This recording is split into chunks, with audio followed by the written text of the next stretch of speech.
Yesterday, various accounts questioned the NBA and how come NBA athletes have access to coronavirus test procedure, but not the public. On this day in NBA history, Michael Jordan had his famous return from retirement, wearing number 45 for the Bulls in 1995. But we look into another event that changed sports at an earlier period. And would you rather be Ty Lue or Chris Dudley? Stay tuned to find out more about that one. Today's date is March 19, 2020. This is episode 3 of Hoops Daily, available on all your favorite streaming apps and YouTube. And I am your host, Rich L. Moyen. All right, now, how's everything going, y'all? How's it going? It's freezing cold out here in LA. Doesn't make sense. We all move here just for the weather. Now the weather's turned up on us. All right, let's jump into our first segment of today. Talk of the town. The general public is growing frustrated at the NBA's capabilities. Mayor Blasio of New York even publicly criticized. So, how come the NBA has these accesses, but the general public doesn't for coronavirus test procedures? Simple. Connections and justifications. The NBA is on par with the Googles and Apples. Shortly said, the NBA has a loose leash, if that's a word, in terms of the government's intervention. This makes the general public pretty frustrated. According to the NBA, athletes' rigid scheduling makes their athletes more of a danger zone to spread the virus. Frequent physical contact, commonly traveling, notorious for hygienic issues. Need I say more? A bunch of athletes, 450 athletes constantly traveling, not a good sign. It's like the NBA as a private entity is doing all it can to keep its athletes secure and tested, which that's kind of what you want from your employer, right? Which, if you're the NBA, that's a good thing. You're treating players right. That's how it should be. Heck, at least they're publicly stating who these athletes are, right? Unless asked otherwise. Like, for example, Brooklyn Nets. Some of those players still remained unknown, but Kevin Durant came up forward himself to The Athletic and basically came out of the closet in Corona talk. But here's the thing. I'm all in favor of government and private cooperation. I think both of them go hand in hand. But this one's on the federal government, I think. OKC, Oklahoma City Thunder, even went so far that they openly admit that in order to not exhaust the state of Oklahoma's capabilities, it would take the private route while consulting with public health officials. The perfect PR move. Now, my vision is like so. The federal government needs to do a better job of installing these resources given to its public. The reason why people are kind of anxious about this whole thing is, yes, the pandemic is reaching across the nation and Americans are not ready for it. Asia's already recovering, right? And we're still talking about taking care of it. It leaves many in the dark about the results or just overall status in the situation, which causes panic. And in panicking times, this can lead to other major ramifications. If you don't know what ramification means, it means result. Let us know what you think if you're frustrated about that too. Leave it in the comments. Cry it all out. Let the emojis go. Let the waterworks happen. Which leads us to our next segment, Blast from the Past. For those unfamiliar with Blast from the Past is oriented towards significant events from the past that deem worthy of a highlight. So we're going to mention the one that happened exactly on this day. And on this day, MJ, Mr. Space Jam himself, had said the fact saying, "I'm back," and was dressed and ready to be back in the NBA. Minor leagues baseball didn't work out for him too well, so it was time to come back to his rightful home. And rightfully so, Jordan had his reasons to step away and come back to the picture, which ultimately we all know how that ended up being. Quite successful. Minus the Washington Wizards part. I don't know what the hell he did there. But, to be honest, fuck that fact. Yes, that's all cool and dandy, but I think there's a bigger fact that occurred on this date. But the greatest hooper in Milwaukee Bucks franchise history is without a doubt Kareem Abdul-Jabbar. Giannis is going to have to work his way up, but yeah, Kareem's the man. Essentially, he took over the entire NBA for his Bucks tenure. My guy was so nice, he brought a ring to an area of a bunch of Chads waiting for a brew. Do you understand how difficult it is to make a city of Miller Lite happy? I mean, their baseball team is called the Brewers. The Brewers. Literally, it's beer-centric. So Kareem Abdul-Jabbar, then Lou Alcindor.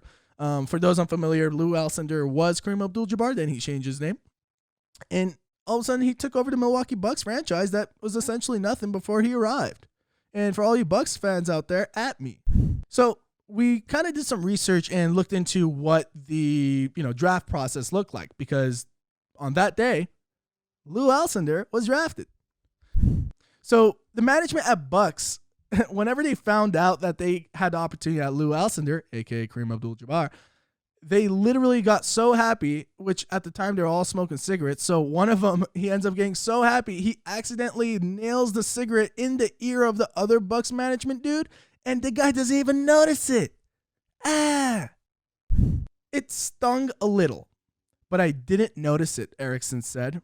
Recently, I didn't care once we had Lou. He literally said, it stung a little, but I didn't even notice it. And he said, I didn't care once we had Lou. The guy literally was okay with physical damage as long as he got Lou Alcindor, a.k.a. Kareem Abdul-Jabbar. Or Kareem Abdul-Jafar, if you're a big Aladdin fan. Here's the thing. Though the Bucks were pretty bad going into the 1969 draft class, the Phoenix Suns were much worse. Why am I bringing up the Phoenix Suns? You are in for a treat. With a record of 16 out of 82 games, meaning they could have had the best draft lottery.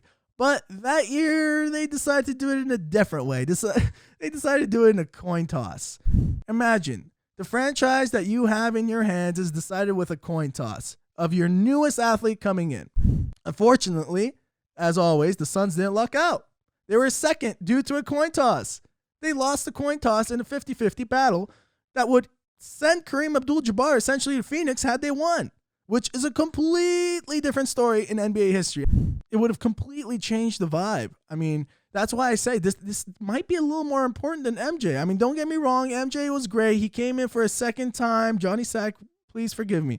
But he came in a second time and he did his greatness. We had already seen his greatness. Lou Alcindor, we hadn't seen it. He was a UCLA prodigy that was essentially the next big thing. Literally, the guy was like 7 foot tall. The question is that all of you are probably wondering in your mind or pantomiming like an Italian guy, who did the Phoenix Suns get? Neil Walk went to the Phoenix Suns. Neil Walk was quite the fella. Let me just explain it this way if you guys are looking for more of an idea of how he looked like.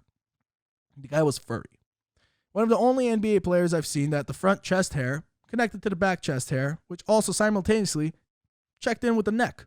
So the neck and the chest and the back were all hairy together, creating a triangle offense.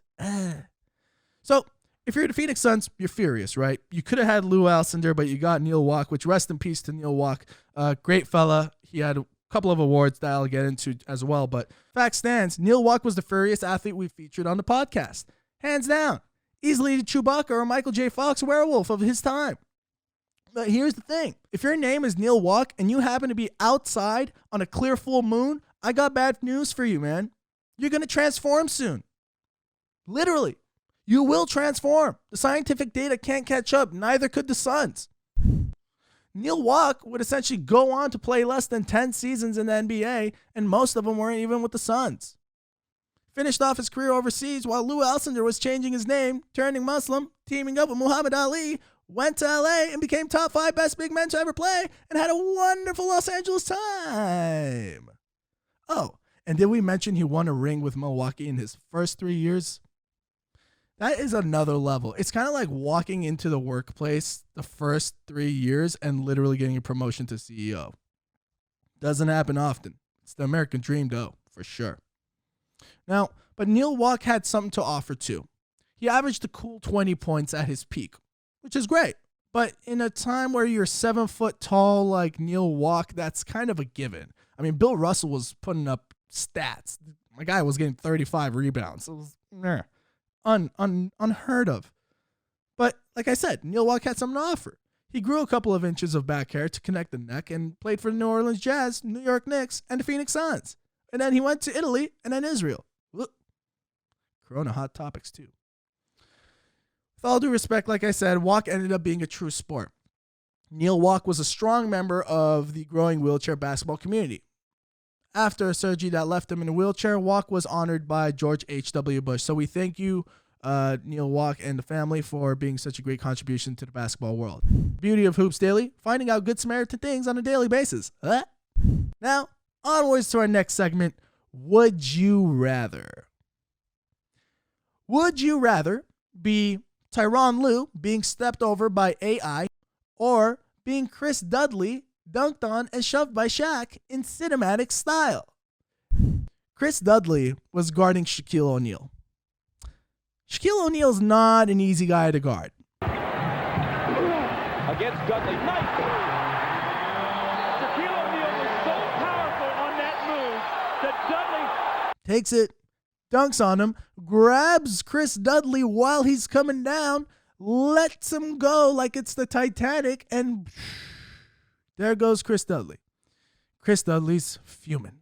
His head is on fire. Clearly, the man has experienced something he's never before, and there's some level of disrespect at the same time. Well, what is he going to do? A, back off because that's Shaq. B, you could throw the ball back at him like a child. Or C, you can just walk away because that's what you should do when Shaquille O'Neal owns you in front of the TV. So, what does Chris Dudley do?